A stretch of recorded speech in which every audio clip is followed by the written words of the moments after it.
بسم الله الرحمن الرحيم. الحمد لله رب العالمين، والصلاة والسلام على رسوله الأمين محمد وآله وصحبه أجمعين، أما بعد. leo ikiwa ni tarehe 11 mwezi wa Ramadhan mwaka wa 1447, insha Allah taala,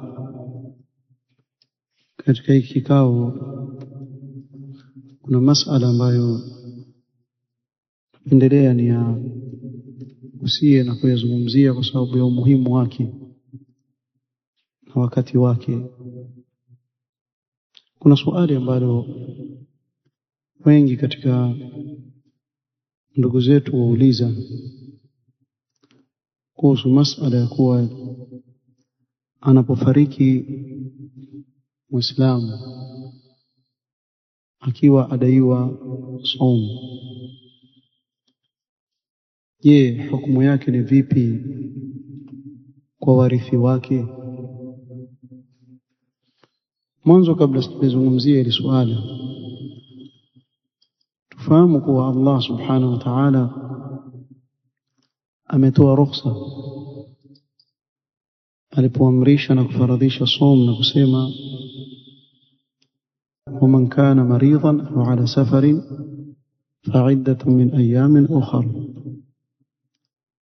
yule ambaye atakuwa ni mgonjwa ama yuko katika safari, ana ruhusa ya kula mchana wa Ramadhani kisha atalipa baada ya Ramadhani.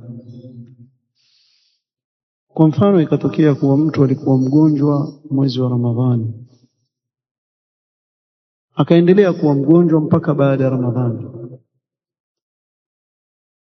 mpaka akafikiwa na mauti, ni mgonjwa bimaana hakupona ni maradhi. Yawezekana yale maradhi ambayo amempata ni maradhi ya kuja na kuondoka. Mshikwa na malaria ikawa ni sababu ya kufa, siku 10 za mwisho za Ramadhani kashikwa na malaria, akaendelea nayo siku ya Eid, siku ya pili, ya tatu akafariki. Huyu hana kulipa wala hana kulisha, hadaiwi chochote, sababu hakuishi min ayamin ukhra, hakuishi zile siku ambazo atakana alipe. Kwa huyu hana chochote, huyu hatuzungumzie huyu halipi sababu ashakufa, na hadishiwi maskini kwa sababu aslan hakuishi katika siha yake baada ya Ramadhani, alikufa na yale maradhi, basi jambo lake likaondokea hivyo. Kwa huyu hadaiwi chochote. Lakini sisi tumzungumzia yule ambaye alikuwa mgonjwa, kwa mfano katika mwezi wa Ramadhani akawacha siku kadhaa, 4 5, Ramadhani kaisha, akasema nitalipa.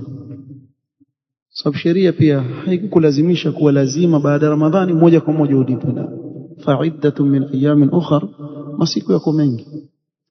Akasema nitalipa, kapita mwezi wa Shawwal, nitalipa, kavuka barabara, pigwa dafrau, kafilia mbali, kajifia. Haya, amekufa na huku yadaiwa saumu, na aliishi masiku ambayo alikuwa yuweza kufunga lakini hakufunga. Hapati dhambi kwa hilo, hapati dhambi kwa sababu sheria haikumwekea kuwa lazima moja kwa moja inapoisha Ramadhani ulipe. Umepewa nafasi, na ndio Aisha radhiallahu anha alikuwa akilipa wakati wa Shaaban wa ala tarahi. Sasa huyu aliyekufa akiwa yadaiwa saumu, au alisafiri katika mwezi wa Ramadhani, zile siku akawacha kufunga, kisha baada ya Ramadhani akakaa mwezi 1 2 hakulipa zile siku, mtalipa, mara kafikiwa na mauti akafa. Binadamu. Nafikiri mwaona sura ya masala. Je, hawa watu wake walioko nyuma jukumu lao ni nini? Hilo ndio swala ambalo tunazungumzia hapa. nilitaja na nataja mara nyingi kwa wanafunzi kuwa kuna bahthi nzuri sana katika kitabu Ahkamul Janaizi wa Bid'aha للشيخ الألباني رحمه الله تعالى ukurasa wa 213 hapo chini waanza kuzungumzia swala hilo chini ya mada ma yantafi'u bihi almayyit kile anachonufaika nacho maiti akifanyiwa na watu wake akafika katika masala alipokuwa yataja yale anayonufaika nayo maiti akifanyiwa na watu wake bimaana ile amal akifanyiwa ajiri yake yamfikia akasema mwanzo ametaja duaul muslimi lahu muislamu kumwombea ndugu yake aliyefariki kimwombea dua ile dua yafika muombea maghfira muombea rahma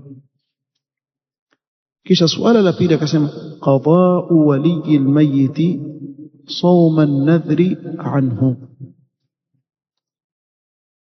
kumlipia yule wali wa maiti saumu ya nadhiri kumlipia yule maiti saumu ya nadhiri Sheikh Al-Albani rahimahullah ta'ala angalia hapa ametaja kwa dikka sana akusema saumu yoyote asema saumu an-nadhr kumlipia saumu ya nadhiri na sote tufahamu kuwa saumu ya mwezi wa Ramadhani sio saumu ya nadhiri hasa alizungumzaji ili jambo kwa nukuu alizozitaja ndio nasoma sasa قال رحمه الله تعالى قضاء ولي الميت صوم النذر عنه وفيه أحاديث الأول كتج حديثي zilizotaja swala hili عن عائشة رضي الله عنها na hapa naomba upashikie vizuri alipokea hadithi nani tuwe pamoja Aisha radhiyallahu anha sikiliza kuna faida hapa kubwa sana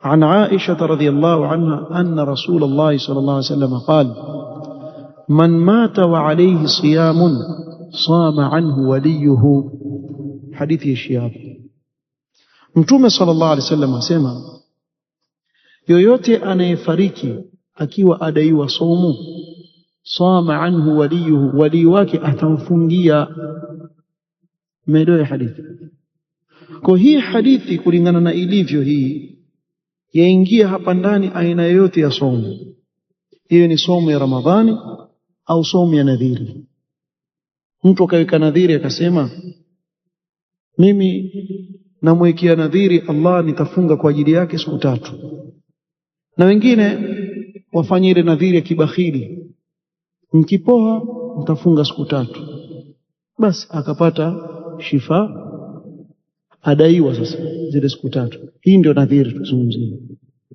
na hapa tuna saumu ya Ramadhani ambayo ni ya faradhi si ya nadhiri sasa katika hii hadithi ya Aisha radhiallahu anha yaingia ndani yake aina zote za saumu man mata wa alayhi siyamun sama anhu waliyuhu iko wazi kabisa nimeuliza nataka mshike vizuri aliyepokea hadithi nani ni Aisha kuna faida alafu baadaye mtaipata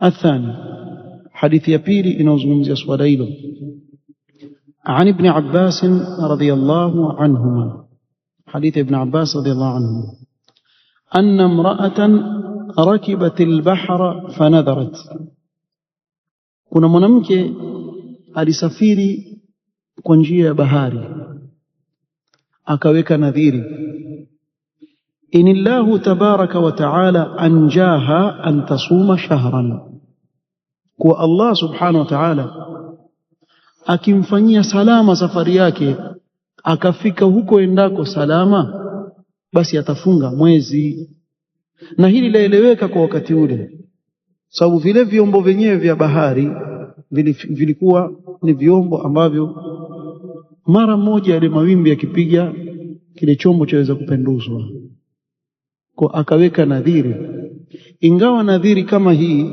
imekatazwa Mtume sallam amekataza nadhiri ya aina hii akasema inna ma yustakhraju min al-bakhil Nadhiri kama hii yafanywa na mtu bakhili, ni kama mwambia Mola wake, ukinifanyia na mimi nitakufanyia, usiponifanyia mimi sifanyi. Na Mtume sallallahu alayhi wasallam asema hili halibadilishi qadar. Usifikirie kuwa mgonjwa wangu akipona nitachinja ng'ombe, ukafikiria kama ameandikiwa mauti atapona. Haponi, atakufa hivyo hivyo.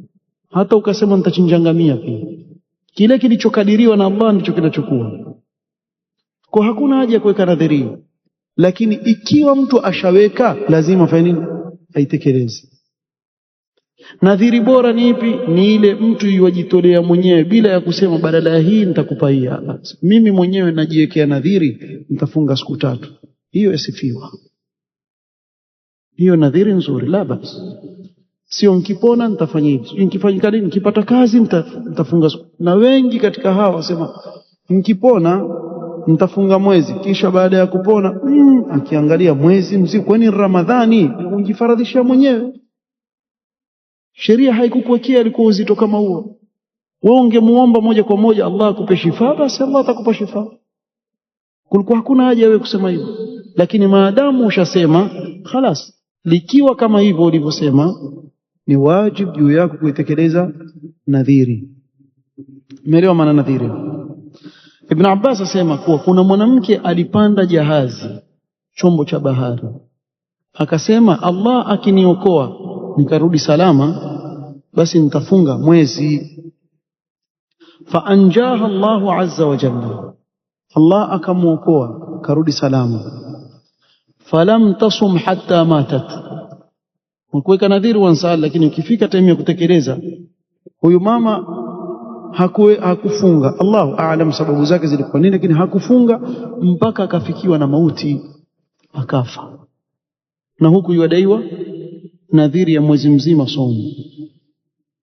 Fajaat qarabatun laha imma ukhtuha au ibnatuha ila nabii sallallahu alayhi wasallam, akaja mtu katika jamaa zake yule mama, imma ukhti yake au binti yake, akaja kwa Mtume sallallahu alayhi wasallam. Fadhakarat dhalika lahu, akamtajia Rasulullah, kama ni binti asema mamangu, kama ni ukhti dadangu, alikuwa yuadaiwa mwezi nadhiri, hakuwahi kufunga, kafariki. Bimaana atakafatwa kutoka kwa nani? Kwa Mtume sallallahu alaihi wasallam. Faqala sallallahu alaihi wasallam, Mtume sallallahu alaihi wasallam akamuuliza yule mama, araaituki law kana alaiha daynun kunti taqdinahu, hebu nikuulize swali, ingelikuwa huyu mama alikuwa na deni adaiwa, akaja mwenye kutaka haki yake, utamlipia deni lake? Qalat na'am, yule mama akasema ndiyo nitamlipia. Qala fadainu Allahi ahaqqu an yuqda, basi deni la Allah ni haki zaidi lilipwe. Faqdi an ummiki, basi na wewe mlipie deni lake mamako. Faqdi an ummiki, mlipie mamako deni lake, deni la nadhiri. Kwa akafungiwa ule mwezi wake, soma nadhiri. Ukiangalia hadithi ya kwanza imezungumza umuman somo ya aina yote, hii hadithi ya pili imezungumzia somo ya nadhiri. Athalitha, hadithi ya tatu. Mwanzo tutataja hizi hadithi kisha ndo tutaanza kusoma maelezo hapa. عنهما أيضا عن ابن عباس أن سعد بن عبادة رضي الله عنه الأنصاري الخزرجي استفتى رسول الله صلى الله عليه وسلم إن أمي ماتت وعليها نذر فقال اقضه عنها. سعد بن عبادة alikuja kwa Mtume صلى الله عليه وسلم akamwambia Rasulullah, mama yangu amefariki na nadhiri, amemwekea Allah nadhiri. Akamwambia nenda kamtekelezee nadhiri yake, akamwamrisha itekeleze ile nadhiri. Sheikh Al-Albani rahimahullah ta'ala baada ya kuorodhesha hizi hadithi akasema hivi, qultu ay Sheikh Al-Albani sema, wa hadhihi al-ahadith sarihatu ad-dalalati في مشروعية صيام الولي عن الميت صوم النذر. hizi ahadithi ziko wazi dalili yake iko wazi kuwa sheria imemwelekeza wali wa yule maiti yule alifariki kumfungia somo ya nadhiri, illa anna alhadith alawwal يدل بإطلاقه على شيء زائد على ذلك وهو أنه يصوم عنه صوم الفرض أيضا. lakini tukitizama hadithi ya kwanza tulitaja, hadithi ya nani? Ya Aisha, utakuta kuwa kuna kitu cha ziada hapa, kuwa ukisoma ile hadithi yaingia ndani yake pia somo ya faradhi ambayo ni somo ya Ramadhani, sababu yasema man mata wa alayhi siyamun, siyam yaweza kuwa yote, yaweza kuwa faradhi, yaweza kuwa nadhiri, sama anhu waliyuhu. Kwa hivyo hapa yaingia pia somo ya faradhi. وقد قال به الشافعية، na hii ndio kauli ya Shafi'iyya. Shafi'iyya wasema kuwa anapofariki mtu na yuadaiwa somo ya Ramadhani pia atafungiwa na watu wake. hii ni kauli katika aqwali Shafi'iyya, katika madhhab Shafi'iyya. Wa huwa madhhab Ibn Hazm wa ghayrihi, na ndio madhhab Ibn Hazm al-Andalusi. Ibn Hazm al-Andalusi huyu ni mwanachuoni mkubwa kutoka Spain, julikana kama Ibn Hazm al-Andalusi rahimahullah ta'ala. ana kitabu chake al-Muhalla bil Athar, na huyu alikuwa ni dhahiri, yani yachukua hukumu katika hadith kama inavyodhihiri vile wazi. ana maelezo mengi, chana naye tumweke kando. Ibn Hazm al-Andalusi. وذهب إلى الأول الحنابلة. Hanabila wao wakaenda kuwa atafungiwa somo ya nadhiri peke yake, ile kauli. بل هو نص الإمام أحمد، فقال أبو داود في المسائل: سمعت أحمد بن حنبل قال: لا يصام عن الميت إلا في النذر. والإمام أحمد يسمى kuwa asifungiwe maiti isipokuwa somo ya nini? Ya nadhiri peke yake. Kwa tumeona hapa mpaka kufikia hapa kuwa aqwali za wanavyuoni zatofautiana katika masala ya kumfungia maiti. Wengine wamekwenda katika kauli ya kuwa yajuzu kumfungia maiti somo ya faradhi na ya nadhiri. Wengine wasema la, atamfungia nadhiri ama somo ya faradhi hamfungii, bali hapo wasema atalisha maskini katika kila siku moja katika zile siku alizoziacha. Sheikh Al-Albani rahimahullah ta'ala endelea kusema, akasema: وحمل أتباعه الحديث الأول على صوم النذر. وفواس والإمام أحمد إلى حديث عائشة رضي الله عنها وكسما إلى نكويلي imekuja moja kwa moja sama anhu man mata wa alayhi siyam sama anhu waliyu, lakini imekusudiwa somo ya nadhiri. Mmetoa wapi haya? Sikiliza makini. Bidalili ma rawat Amratu, kwa dalili ya mapokezi aliyopokea Amra, anna ummaha matat wa alayha min Ramadhan. Huyu Amra mama yake alifariki akiwa adaiwa masiku ya mwezi wa Ramadhani. Faqalat li Aisha, akamwambia ummul mu'minin Aisha: aqdhihi anha, je nimlipie mama yangu zile siku alizoziwacha za Ramadhani? Qalat la. Anajibu hivi nani? Aisha, yule aliyepokea hadithi ile akasema la, bal tasaddaqi anha makana kulli yawmin nisfa sa'in ala kulli miskin, bali toa sadaka, yani alipe kwa kulisha maskini badala ya kufunga. Kila siku moja aliyoacha utatoa nusu pishi kwa maskini, yani bimaana kwa ufupi lisha maskini mmoja kila siku, na nusu pishi ni sa'in. Sheikh Ibn Uthaymeen anasema nayo ni nusu kilo na gramu 40. Kiufupi hapo nusu kilo kama ni mchele hivyo utoa, ingawa ukipika ukiwalisha mara moja ni bora zaidi ya wasahali, sababu nusu kilo waweza kula zaidi ya mtu mmoja. Kwa ukipika itakuwa kidogo zaidi. Utawapikia kama ni ghadaa, kama ni asha, watakula watu washibe, basi yatosheleza kwa idadi ya zile siku alizoziwacha. Sasa hapa hii fatwa hii yatolewa na nani? Na yule aliyepokea hadithi inayosema man mata wa alayhi siyam sama anhu waliyuhu. Na wanaovioni wasema mpokezi wa hadithi aifahamu zaidi hadithi aliyopokea kuliko mtu mwingine. Hamjaelewa bana? Yule aliyepokea hadithi katika masahaba, yeye ndiye anaelewa zaidi Mtume sallam amekusudia nini kuliko mtu yote mwingine, sababu yeye ndo amepokea kutoka kwa Mtume sallam directly. Kwa wewe huwezi kuja leo ukasema mimi ninaifahamu hadithi kuliko Aisha radhiallahu anha, wakati yeye ndo amepokea kutoka kwa Mtume sallallahu alaihi wasallam. Sasa huyu aliyepokea kutoka kwa Mtume sallallahu alaihi wasallam akanusha kuwa Ramadhani humlipii yule anayefariki, humlipii saum, wamlishia maskini katika kila siku. Tuko pamoja mpaka hapo? Bado kuna maelezo. طيب الشيخ الألباني رحمه الله تعالى baada ya kueleza hili akasema,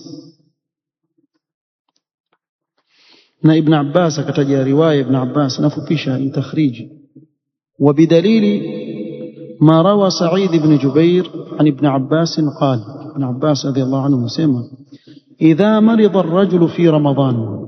ابن عباس حبر الأمة asema mtu akiwa mgonjwa katika mwezi wa Ramadhani, thumma mata wa lam yasum, kisha akafariki kabla ya kufunga, yani kulipa saumu yake, ut'ima anhu, basi atalishiwa maskini katika kila siku moja. Hakusema atafungiwa, atalishiwa maskini. Walam yakun alayhi qada'un, wala hana juu yake kulipa. Wa in kana alayhi nadhrun, lakini ikiwa ana somu ya nadhiri, qada anhu waliyuhu, wali wake atamlipia zile somu, atafungiwa kama ni nadhiri. Kama ni faradhi atalishiwa maskini mmoja mmoja. Umeelewa tofauti? Kwa hii ni fatwa ya Aisha radhiallahu anha, mpokezi wa hadithi, na kadhalika ni fatwa ya nani? Ya Ibn Abbas. Na tuelewane pia, hadithi inayofuata pia aliyotaja Sheikh Al-Albani ya pili hapa imepokewa nani? Na Ibn Abbas. Kwa ni kama hizi hadithi zinazofungamana jambo hili zazunguka kwa hao, kwa masahaba tuliwataja. Sheikh Al-Albani rahimahullah ta'ala sema, وهذا التفصيل الذي ذهبت إليه أم المؤمنين وحبر الأمة ابن عباس رضي الله عنهما وتابعهما إمام السنة أحمد بن حنبل. هي تفصيله ambayo ameifuata Aisha radhiallahu anha na Ibn Abbas radhiallahu anhuma, al-Imam Ahmad akawafuata katika fatwa yake kwenye suala hili. Huwa alladhi tatma'innu ilayhi an-nafs, hii kauli ndio nafsi yatulizana kwake. Kiangalia hii kauli yatuliza nafsi ya yule anayetaka haki. Wayansharihu lahu as-sadr, kifua upata ukunjufu kwa kauli hii. وهو أعدل الأقوال في هذه المسألة وأوسطها, na ndiyo kauli ya kati na kati katika masala haya. Katika kauli zote hii ndiyo ya kati na kati. وفيه إعمال لجميع الأحاديث دون رد لأي واحد منهما, na hapa kuna kutendea kazi hadithi zote bila ya kuregesha hata moja. Zote hizo utakuwa umezifanyia kazi ikiwa utafuata kauli hii. مع الفهم الصحيح لها, مع الفهم الصحيح لها, pamoja na ufahamu sahihi wa hizi hadithi. Kwa nini? Khasatan alhadith alawwal minha, hasa ile hadithi ya kwanza. Kwa nini nasema hasa hadithi ya kwanza? Hadithi ya kwanza pale itaji ya nani? Aisha. Na hiyo ndio iliyofanya wale waliosema kuwa yafaa kumfungia mtu Ramadhani wametumia hadithi hii, man sama au man mata wa alayhi siyamun sama anhu waliyuhu. Kwa ndio mategemezi yao, sio? Asema hasa kuifahamu hadithi ya kwanza. Falam tafham minhu ummul mu'minin dhalika al-itlaq ash-shamil li sawm Ramadhan. Ummul mu'minin Aisha radhiyallahu anha hakufahamu ufahamu huo waliofahamu wao, kuwa waweza kufungiwa mpaka mwezi wa Ramadhani. Wa hiya rawiyatuhu, na yeye ndio mpokezi wa hadithi mwenyewe. wa min almuqarrari, na ni jambo ambalo liko wazi lajulikana kwa wanavyuoni, anna rawi alhadithi arwa bimaana ma rawa, mpokezi wa hadithi ndiye anayefahamu zaidi ile hadithi aliyopokea kuliko mtu yote mwingine. La siyama idha kana ma fahima huwa almuwafiq liqawaid alshari'ati wa usuliha, haswa ikiwa ule ufahamu wake waafikiana na misingi ya kisheria. Kama huwa sha'nu huna, kama ilivyo shani katika jambo, kama ilivyo katika jambo hili. Kisha hapa akanukuu maneno mazuri sana. Qala wa qad bayyana dhalika almuhaqqiq ibn al-Qayyim rahimahullah, faqala fi i'lam al-muwaqqi'in ba'da an dhakara al-hadith wa sahahahu. Sheikh al-Albani akanukuu maneno mazuri ya al-Imam Ibn al-Qayyim rahimahullah, ambayo nitamalizia nayo kikao chetu hiki cha leo. Asema Ibn al-Qayyim alipotaja hizi hadithi hizi na aqwali za wanavyuoni mbalimbali, asema fataifatun hamalat hadha ala umumihi wa itlaqihi, kuna kundi la wanavyuoni wamebeba maana ya hadithi ya Aisha ni vile vile ilivyoenea, kuwa yaingia ndani yake nadhiri, yaingia ndani yake somo ya Ramadhani, zote zaingia ndani. Waqalat, kundi hili likasema yusamu anhu an-nadhru wal fardhu, atafungiwa nadhiri na faradhi. Hii ni kauli. Yusamu anhu an-nadhru duna, na wengine sema qala wa aba ta'ifatun dhalika, lakini kuna kundi lingine la wanavyuoni likakataa, kasema la, si hii na hii. Waqala, tukasema la yusamu anhu nadhrun wala fardun, hawa wakasema hakuna nadhiri wala faradhi, zote hafungiwi, atalishiwa tu maskini. Wafassala taifa, na kuna kundi la tatu likapambanua zaidi, na ndio maana Sheikh al-Albani akasema hii kauli ya Aisha na Ibn Abbas radhiallahu anhu ndio ya kati na kati, kwa sababu kuna wale ambao wamekubali moja kwa moja na kuna wale ambao wamepinga zote, wakasema alishiwe hata kama nadhiri. Lakini hii ya tatu iko kati na kati. Kwa nini? Kuna upande imeruhusu na kuna upande imeeleza kuwa alishiwe maskini, kwa wakawa kati na kati. Qala wafassalat ta'ifatun faqalat yusamu anhu an-nadhru duna al-fard al-asli, atafungiwa huyu mtu nadhiri basi na ile faradhi ya asli ambayo ndio hii nguzo ya nini, ya Ramadhani, kufunga mwezi wa Ramadhani. Wa hadha qawlu ibn Abbas wa ashabihi, bado nanukuu maneno ya Ibn Qayyim aliyotaja Sheikh al-Albani, na hii ndiyo kauli ya Ibn Abbas na wafuasi wake. Wa ashabi, si masahaba wake, na wanafunzi wake wale walikuwa pamoja na yeye, sababu yeye alikuwa ni Ibn Abbas alikuwa ni mwalimu, ana watu ambao wasomesha wanafunzi wake. Wa huwa sahih, Ibn Qayyim asema wa huwa sahih, na kauli Ibn Abbas ndiyo kauli sahihi. لأن فرض الصيام جار مجرى الصلاة, kwa sababu faradhi ya siyam ya kufunga mwezi wa Ramadhani yafuata kama mfano wa faradhi ya swala, kama vile swala ni nguzo na pia saumu pia ni nguzo katika Uislamu. Fakama la yusalli ahadun an ahad, kama vile mtu hawezi kuswali kwa niaba ya mwenzake. Kuna mtu mimi naswali sasa yangu, ai ya pili namswalia babangu, kuna mtu afanye hivyo, hairuhusiwi kuswali badala ya mtu. Wala yuslimu ahadun an ahad, wala kuna mtu yuwasilimu kwa niaba ya mtu mwingine. Mimi nimesilimu kwa niaba ya yule fulani alifariki bila kusilimu, basi mimi nasilimu kwa niaba yake, yakubalika? Haikubaliki. Fakadhalika siyam, hivyo hivyo saumu, hii saumu ya faradhi. طيب, mbona nadhiri? Asema Ibn Qayyim wa amma an-nadhru fahuwa iltizamu, qala fahuwa iltizamu fi adh-dhimmati bimanzilati ad-dayn. Ama saumu ya nadhiri, yule mtu mwenyewe amejiwekea ile faradhi, si sheria iliyomwekea, amejiwekea mwenyewe kwa atalazimiana na lile jambo, atalifanya, kwa liko katika dhima yake kama mfano wa deni. Umeelewa sasa? Nadhiri imefanana na deni, saumu ya Ramadhani imefanana na swala. Tuko pamoja hapa? Sababu hii ni fardhi ya asli, sheria ndio imefaradhisha. Fayuqbalu qada'u al-wali lahu kama yaqdi dainahu, kwa yakubaliwa kwa nadhiri wali wake kumfungia kama vile inavyokubaliwa yeye kumlipia deni. Wa hadha mahdhu alfiqh, ndio ufahamu wenyewe sasa.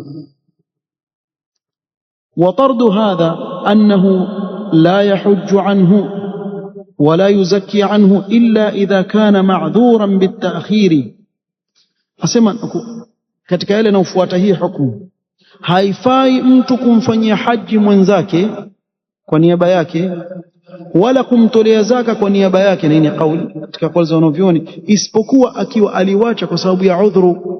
Kwa mfano alikuwa hana uwezo wa kwenda hija, sawa, alikuwa ataka kutoa zaka mara akafariki, ikiwa ile zaka bado hajaitoa mtoa, lakini yeye mwenyewe alikuwa akiambiwa nenda haji bwana.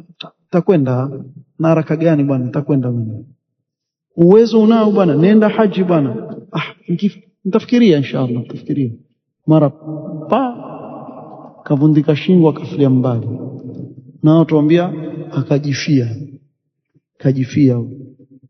Sasa Ibn Qayyim, kwa kauli Ibn Qayyim na wanafuata kauli hii, wasema kuwa mtu kama huyu halipiwi. Kwa nini? Kwa sababu yeye mwenyewe alizembea, alikuwa yuwaweza kufanya ile ibada lakini hakutaka yeye kufanya. Kwa hiyo kwa nini wewe uje umfanyie wakati yeye mwenyewe alikuwa hana habari nayo? Yapita mwaka wa kwanza atoi zaka, mwaka wa pili atoi, bwana toa zaka bwana, nitafikiria inshallah, nitafikiria. Mwaka wa tatu wa nne akafariki, adaiwa kama zaka za miaka 5 hivi, na wewe wajua kuwa huyu akulipa zaka. Sasa basi wacha tumlipie zaka. Yeye alikuwa hataki kulipa, yeye mlipieni, yeye mwenyewe habari nayo alikuwa hana. Kwa Ibn Qayyim akaitia vipi ya kauli, isipokuwa akiwa na nini, na udhuru, kule kuchelewesha kwake. Qala kama yut'imu alwali amman aftara fi Ramadhan li'udhrin. Ona, ikiwa hakuhiji kwa udhuru, hakutoa zaka kwa udhuru, yufanyiwa badala yake. Kadhalika katika somo ya Ramadhan wamlishia maskini kwa sababu aliziwacha zile siku kwa udhuru. Waonaje kama mtu angefuturu bila udhuru? Bimaana yuwataka kula tu yeye, hana maradhi wala si msafiri. Ibn Qayyim asema fa amma almufarritu min ghairi udhrin aslan fala yanfa'uhu ada'u ghairihi li fara'id Allah ta'ala farrata fiha. Kwa mfano mtu akawa yuwala mchana wa Ramadhani kusudi, si mgonjwa si msafiri, kusudi tu yuwala. Tena hao wenye kusudi wanakusudi, yani utafikiri you challenge sheria. Kwa mfano aweza kumwona vile yeye hafungi wala apika maini, enda kununua soda baridi, yuwala, yani kama vile nala mchana wacha nile. Jamaa kuna watu wafanye hivyo, unajua kuna watu wajikusanya, marafiki waovu, watakuja kujuta kesho mbele ya Allah. Kisha lete maini, tena wafanya inadi, lete pika hizi. Jamaa wachukua kila tu mchana wa Ramadhani, eti huyo ankufa yeye aje, mimi namfungia nani? Namfungia mjombangu. Wamfungia kwa hataki kufunga, itamsaidia nini wewe kumfungia? Si mwanielewa nazungumza nini? Haimsaidii kitu, hata ukamfungia huyo haimsaidii kitu. Kwa hivyo kama vile nasema pia mwenye kuacha bila ya udhuru, kama vile uwezi kumlipia, akiwacha kwa udhuru wamlipia kwa kumlishia maskini. Ibn Qayyim asema wa kana huwa al-ma'mura biha ibtila'an wa imtihanan duna al-wali. Aliyekuwa ameamrishwa ile ibada alikuwa nani? Ni wewe, ni yeye. Kila mmoja alikuwa ameamrishwa. Allah amemuonja na mtihani wa kumwamrisha kufunga, kutoa zaka, kuhiji. Kila mmoja alikuwa ameamrishwa kivyake. Fala tanfa'u tawbatu ahadin an ahad, haimfaidishi mtu yoyote kutubu kwa niaba ya mwingine. Yule bwana na madhambi mengi bwana, mimi natubu kwa niaba yake, ni mpaka yeye mwenyewe atubie. Wala islamuhu anhu, pia huwezi kuslimu kwa niaba yake. Wala adau salati anhu, wala kutekeleza swala pia kwa niaba yake huwezi. Ala fikra, kuna jamaa wanitajia jambo, kuna mtu amefariki, alikuwa haswali swala yoyote, mpaka nauliza mara 10, hata Ijumaa pia swali, hata Idi pia. Kuna wengine swali zote, lakini Idi yaona nitaulizwa na swali wapi, kisha pia Idi haswali swala yoyote. Yani mpaka kuna watu kutoka nimjue sijamwona kiswali mtu. kafa. Sasa jamaa zake sema sisi tumuosha, tumvika sanda, tumleta msikitini kumswalia. Jamaa msikiti tunasema sisi hapa tumkubali, tutamfukuza. Kuna watu wapenda kutafuta fitna. Wewe wajua mtu wako alikuwa haswali, si umtafutie nafasi pale Manyimbo. Pale Manyimbo pale mbele pale kwenye misalaba pale. Muombe nafasi pale kamzike. Huyo alikuwa haswali hata swala moja, si Juma wala zungumza wewe, hata kwenye nikah pia haji kuswali. Kuna msikiti pale haji. Mimi nauliza mpaka mwisho ninauliza kwenye nikah pia naambiwa hata haji. Hata kwenye nikah pia haji kuswali. Umwalika nikah pia msikitini haji. Ana vita una swala. Hankufa. Utakwenda kumjibu nini Allah subhanahu wa ta'ala? Hata swala moja. Sasa wale watu wake tutamleta na wengine hatumkubali ili kutokea nini msikitini? Tokee fujo, watu waanze kuvutana. Sio? Bwana. Haina haja kuleta fujo mitaani nini. Msikiti mwekeni maiti alafu sote tutoka twenda zetu. Twenda zetu. Hakuingia msikitini alipokuwa hai, mtakumleta sasa vile ankufa hajijui. Angelikuwa yazungumza ngamba regesheni maskani. Manake hakutaka kuswali siku zote. Aslan huyu alikuwa asiingie msikitini, iwe ni funzo kwa wengine wanaoacha swala. Lakini sasa kuna watu nakwambieni wataka kuleta balbala kwenye misikiti na fujo na fitna. Kwa kitu kama hiki, kama uwezi kuzuia wewe kama imamu unapa mtaani watu wataleta fujo hapa, basi waweza kuambia jamani, huyu analetwa haswali tuanzeni mmoja mmoja. Watakimaliza waachia ndugu zake tuansimame. Sasa itakuwaje? Siku nyingine mtaswali. Hakuna mtu mwingine atafanya mchezo. Ingawa tuambieni kama hapa kwetu sisi tuna nguvu, si msikiti wetu huu hapa. Hapa tutamtupa mzoga wako hapa. Tukatuletea mtu atumjui, tuambiwa huyu haswali. Wallahi tutamtupa mzoga wako hapa. Wengine fanyeni hivyo, si hapa. Na tuko sisi ni hai, alhamdulillah, nasallallahu yuthabbitana wa iyyakum ala ma nahnu alayhi min alkhair. Ikiwa waleta mzoga wako haujaswali hata siku moja hapa, tumfukuza ile mbaya. Yani dunia nzima itajua, naona siku itajua. Watu siku hizi ongeti na mavideo wakome. Siku hiyo ndio mara kwanza mtaona kwenye video. Kelele hapa, haswaliwi mtu hapa ambaye aswali. Biidhnillah. Wewe uswali wewe. Tena alafu waambiwa bwana swali. Alafu kitu kibaya kitu gani? Anapokaa nje ya msikiti. Bado hamjaelewa. Sikwambii kukaa nyumbani kwake, mbali na hiyo. Maskani, Allahu akbar, hayya ala salah, hayya ala alfalah. Wenzake wenda msikitini, wao bakia pale. Angoja tu. Awaona wenzake wale pale. Yani akifanya hivyo waona wale waingia msikitini watu. Na iwakaa pale. Sasa na kuna wengine hula marungi aswa. Wallahi tena. Na hapa msituona watu kule Masjid Umar kule tukienda Zamaria kule. Kuna watu wala marungi nje msikitini pale, ukikona tu hivi jamaa la marungi kuadhiniwa, watu wenda kuswali warudi, wala marungi. Kisha tumswalie sisi. Tumswalie. Yeye mwenyewe hakutaka kuswali tangu na mwanzo, tumswalia nini mtu kama huyo? Ile salatul mayyit. Sasa atokee na mtu mwenda wazimu aseme mimi nitaswali kwa niaba yake. Akili yako nzima, sheria haijaamrisha kitu cha kipuzi. Hiyo ni upuzi huo. Sheria haiamrishi mambo kama haya ya kisafihi. Sheria ni kitu kiko serious sana. Huwezi kufanya mchezo na ibada. Wallahi kuna mmoja nakumbuka muda nyuma, mpaka ilifikia mke wake kutoka nyumbani kwa sababu mume haswali. Jamaa akaniambia kuzungumza na bwana, mke wake ametoka nyumbani kwa sababu yeye haswali. Nikamwambia mfanya sawa sawa huyo mke, lakini acha nizungumze naye. Bwana, vipi wewe uswali? Mpaka mke wako anatoka nyumbani kwa sababu uswali shekhi. Hili halitakani lifikie huko. Kwani wewe hujui kama jukumu lako kuswali? Wallahi amenijibu hivi, hakuna mtu anaweza kunilazimisha mimi kuswali. Kama yata kurudi arudi, kama hataki potelea mbali bwana, na kibri kabisa. Haya. Kapita muda ikaja corona ilifika watu. Kaambiwa bwana yule fulani bwana ajua alifariki Kenda pale. Nani amfariki? Nilikuwa niko karibu pale. Washafariki huyo nikapita zangu, huyo ngoja oshwe, pumbavu wewe. Hukuswali na tukujua hukuswali hata swala moja, kutoka tukujue hata Ijumaa pia mtu aswali. Hasa hata ushona nani? Mtajipanga ile mzoga mtakapolitupa litupeni.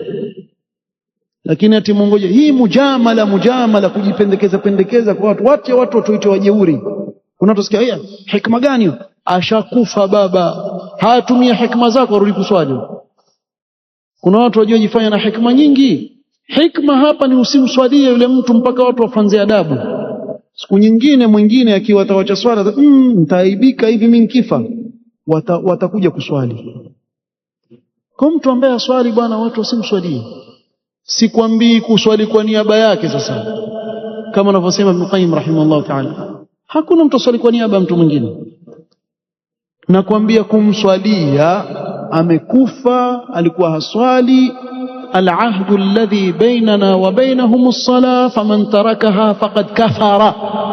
هذا من يمتوم صلى الله عليه وسلم أنا يواجه صلاة أمكفور فقد كفر. وتفسير unavotaka waita nini wewe? Kafara nini? Ansilimu. Huyo ashakufuru, kawacha swala. Na nyinyi familia za hao watu hawa msihadai Waislamu bwana. Kamtukua mkampele, tutamswalia msikiti sijui fulani hajulikani kule, mkawahadaa maskini Waislamu wakamswalia.